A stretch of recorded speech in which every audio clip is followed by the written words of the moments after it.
Oh, le sida, une terrible maladie. Le sida, un mal qui ne pardonne pas. Le sida, un mal qui n'épargne personne. Oh, ce fléau le sida qui laisse impuissante la médecine. Ninasema mtoto alipatwa na magonjwa ndani ya tumbo la mamake, na alizaliwa vile. Wakati tulikia kumpimisa hapa, mara moja akapatikana na magonjwa. Vile niliendelea kumleta kwa mganga, na mimi naendelea kumshukuru Mungu sana, kwa sababu mimi naona dawa inaendelea kupima kwanza kumsaidia kidogo. Mamake alikufuata. Celle-ci est la grand-mère d'une fillette de 6 ans et dont la mère est décédée des suites du sida. Depuis 4 ans, l'on a découvert que la petite fille est également séropositive. Sa grand-mère l'accompagne alors régulièrement pour suivre des soins à l'hôpital Hill Africa de Goma. Elle garde l'espoir de voir sa petite fille grandir malgré son état sérologique. Mtoto haiko kusema sema ndio mwenye aliendaka kuziletea ile magonjwa. Banapima kwanza kusiporte watoto, kwa sababu kwenye musika anaenda na lokota magonjwa, sisi wazazi hatukuwa.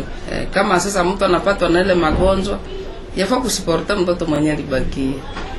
Mtu asikate kitumaini. Saa Mungu atasaidia, mtoto atakomalaka tu. Pour le docteur William Bonane de l'hôpital Hill Africa, la prévention de la transmission du VIH de la mère séropositive à l'enfant s'effectue à plusieurs niveaux. La porte d'entrée pour qu'une femme puisse accéder à ces services, c'est ce que nous appelons les consultations. Ils ont plusieurs concepts pour les consultations prénatales constituent la meilleure porte d'entrée. Donc une femme enceinte est censée le plus tôt possible de consulter un service dans un centre de santé ou un hôpital pour qu'elle puisse bénéficier de services qui sont offerts dans les services de consultation prénatale.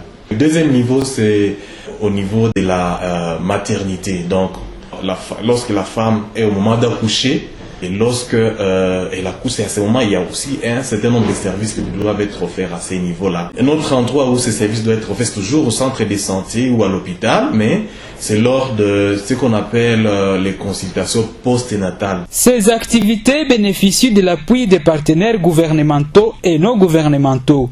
Levi Chizubu du programme national multisectoriel de lutte contre le sida, PNMLS. Dans notre pays, on n'a pas assez de budget pour pouvoir résoudre tous les problèmes qui se posent dans le cadre de la prévention de la transmission de la mère à l'enfant. Parce que dans ce sous-axe, il y a 4 piliers. On commence d'abord par la prévention chez toutes les personnes d'une façon générale à l'âge de procréer jusqu'à la prise en charge même de l'enfant qui est né. Pour ce qui concerne les partenaires, parce que la grande partie d'appui qu'on a vient des partenaires. Nous avons différents partenaires qui agissent, l'UNICEF, l'UNFPA et tant d'autres encore partenaires. Plusieurs autres personnes séropositives, dont des enfants, n'ont pas accès à ces services suite au maigre budget qui lui est alloué. Thérèse Demba, présidente de l'association Tumaini, qui encadre les personnes vivant avec le VIH. Le gouvernement avait financé que tous les PVV doivent adhérer aux ARV gratuitement. Malheureusement, il y a carence aussi des ARV.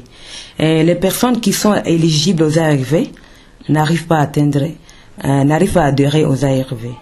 C'est pour ça qu'on tentait de voir qu'il y a beaucoup de décès en RDC par rapport aux autres pays. En dépit de cette implication des partenaires, beaucoup reste encore à faire pour que toutes les personnes vivant avec le VIH, dont les enfants, accèdent équitablement à la prise en charge.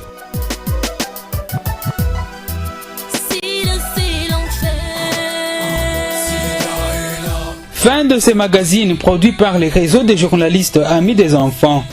Il a été réalisé par Gaston Mungumwa de la radio Alpha Omega, Jaro Kamundu de la radio-télévision communautaire Taïna et Espoir Messo de la radio Saouti Injili, avec l'appui de la division provinciale du genre, famille et enfants en partenariat avec l'UNICEF. Merci de l'avoir suivi. Aujourd'hui tu le dis, un minute sera maudit.